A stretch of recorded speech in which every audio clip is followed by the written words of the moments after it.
terletak di Desa Candi, Kelurahan Candisari, Kecamatan Secang, Kabupaten Magelang, atau sekitar 3 km ke arah Desa Pucang dari pertigaan Secang.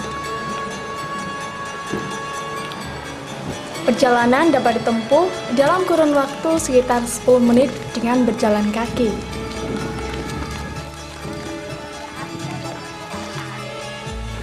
Pada zaman dahulu, ada seorang kiai yang berasal dari keluarga lingkungan Keraton Jogja yang bernama Kiai Mangli. Beliau bermaksud membangun tempat beribadah dan tempat berkumpulnya para warga atau tempat tirakatan. Bangunan tersebut direncanakan akan diselesaikan dalam kurun waktu 1 hari 1 malam. Untuk mempercepat proses pembangunan, beliau meminta bantuan kepada makhluk halus atau jin untuk membantunya menyelesaikan pembangunan tersebut. Namun ketika pembangunan tengah berjalan dan mencapai 3/4 bagian, tiba-tiba ada seorang gadis yang menyapu di sekitar lokasi. Seketika itu, para makhluk halus yang dimintai bantuan oleh Kiai Mangli langsung menghilang karena mereka mengira hari sudah pagi. Kiai Mangli merasa kesal dan marah kepada gadis itu. Kemudian gadis itu dikutuk seumur hidup tidak akan bersuami atau tidak laku. Apabila dicermati, bangunan tersebut berbentuk belah ketupat dengan panjang sekitar 200 meter dan lebarnya sekitar 100 meter. Pada dasar bangunan tersebut terdapat beberapa ukiran. Pondasi bangunan tersebut tersusun dari beberapa lapisan, yaitu tersusun dari abu, bata merah, batu hitam, dan lapisan atasnya berupa tanah. Dinding bangunan tersebut tersusun secara kokoh dan kuat yang terbuat dari batu bata dengan ukuran panjangnya 40 cm, lebar 20 cm, dan tebalnya 10 cm. Pada dindingnya terdapat ukiran-ukiran dan relief. Struktur bangunan pada candi kotak menyerupai bangunan pada agama Buddha.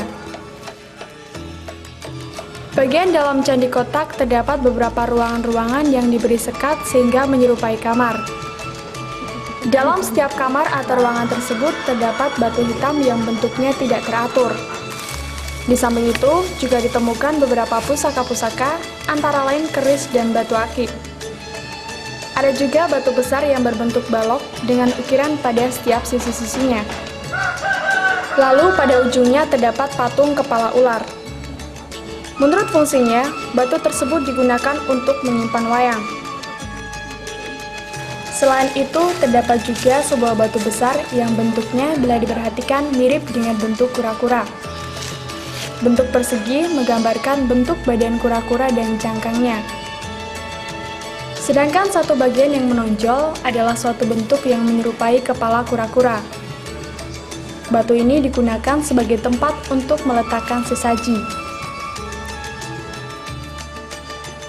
Selain itu, sebenarnya masih banyak sisa-sisa reruntuhan bangunan lainnya yang dapat kita temukan. Akan tetapi, sebagian besar sisa-sisa runtuhan bangunan tersebut telah dimanfaatkan oleh warga untuk bahan atau material bangunan rumah mereka. Ada juga sebagian besar yang dijual, sehingga hanya sedikit yang masih tersisa.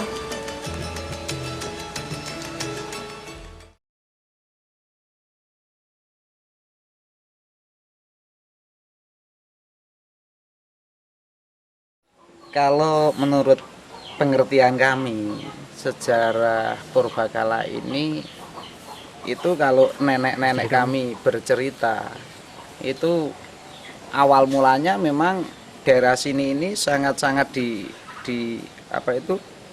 uritkan, sangat sehingga orang untuk lewat daerah sini ini takut sekali, takut karena ya takut kena ada setan dan lain sebagainya. Bahkan ayah saya pada masih mudanya itu ingin buat rumah di sebelah sini, sebelah jalan situ. Tapi kenyataannya ketika membersih-bersihkan aja satu rumah udah mulai gundul semua rambutnya itu. Akhirnya tidak jadi. Bahkan mencoba pada waktu itu dikasih kerbau ditaruh di situ, itu juga gila itu kerbaunya itu. Bagi kami awal mulanya ya kami serem ya, takut sekali untuk lewat daerah sini. Karena apa? Orang tua dulu mengatakan kalau sering main daerah sini pulangnya akan setanan. Seperti itu.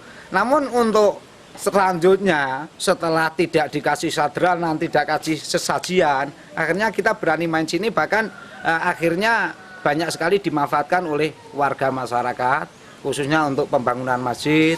Itu semua batu kan ambil dari sini.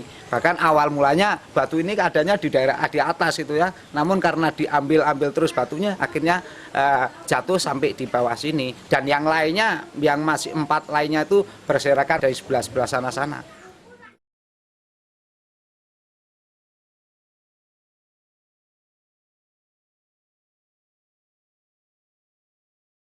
Bagi kami sebetulnya perlu sekali ya. Mulai awal itu seharusnya tinggalan budaya, tinggalan reruntuhan budaya ini harusnya dilestarikan, karena batu seperti ini kan ada 5 pada waktu itu. Masih ada 5, namun sekarang tempatnya sudah berserakan.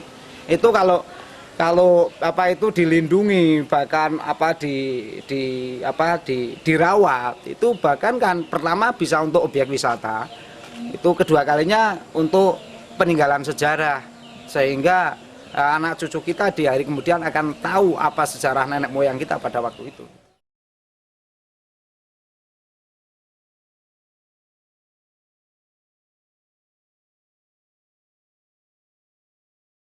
Harapan kami bagaimana ya? Suasana sekarang sudah seperti ini. Kalau mulai awal pemerintah itu segera tanggap, ini segera dilindungi, dan akan dilestarikan, dijaga. Ini akan menjadikan sumber untuk objek wisata di daerah sini akan lebih positif. Bahkan masih ada bata-bata yang ukir-ukiran lain kan karena tidak terlindungi sehingga banyak yang hilang.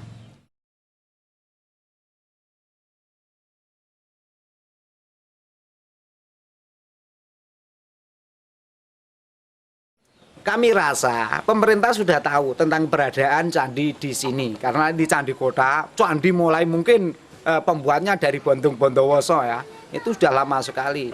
Namun bagi kami ini tanggapan pemerintah ini rasanya kurang positif, sehingga tidak bisa melindungi, melestarikan daerah sini untuk menjadi objek wisata, sehingga banyak sekali bata-bata yang ukiran yang masih ada.